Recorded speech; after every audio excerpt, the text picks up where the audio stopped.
Hello everyone, কেমন আছেন সবাই? আশা করি সবাই ভালো আছেন। আমিও আপনাদের দয়ায় ভালো আছি। চলে আসলাম নতুন একটি ভিডিও নিয়ে। খুলনার রূপসা নদীর তীরে ভোর হতেই জমে ওঠে এক ব্যতিক্রম দৃশ্য।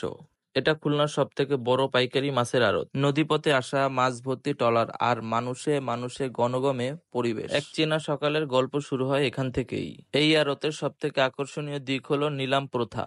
পদ্মা, টাটকা ইলিশ, চিংড়ি, কাতলা, বোয়াল, রুই, পাবদা সব ধরনের মাছ এখানে নিলামে তোলা হয়। দর হাঁকার এক প্রতিযোগিতা শুরু হয়। যে বেশি দাম দেয় তার হাতেই ওঠে মাছের বিশাল বস্তা। এখানে খুচরা বিক্রির কোনো সুযোগ নেই। এই আড়তে একবারে পেশাদার পাইকারীদের জন্য, যারা দেশের নানা প্রান্ত থেকে আসে বড় বড় পরিমাণে মাছ কিনে নিতে।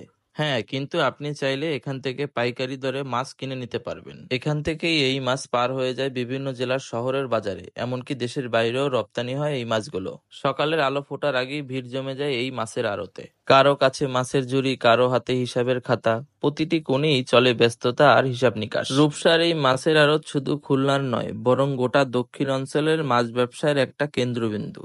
এটা শুধুই একটি বাজার নয়, হাজারো মানুষের জীবিকার গল্প, পরিশ্রমের গল্প আর নদী উপহারকে কাজে লাগানোর এক অন্যরকম উদাহরণ। রূপসার এই মাছের আড়তই খুলনার অর্থনীতির এক নীরব চালিকা শক্তি, যা প্রতিদিন দেশের নানা প্রান্তে পৌঁছে দেয়। এই আড়তে প্রতিটি নিলাম শুধু মাছ বিক্রি না, এটা খুলনার আত্মা বয়ে নেওয়া এক নদীর গল্প। আপনারা কে কে গিয়েছেন এই মাছের আড়তে? অবশ্যই কমেন্টে জানাবেন। ধন্যবাদ।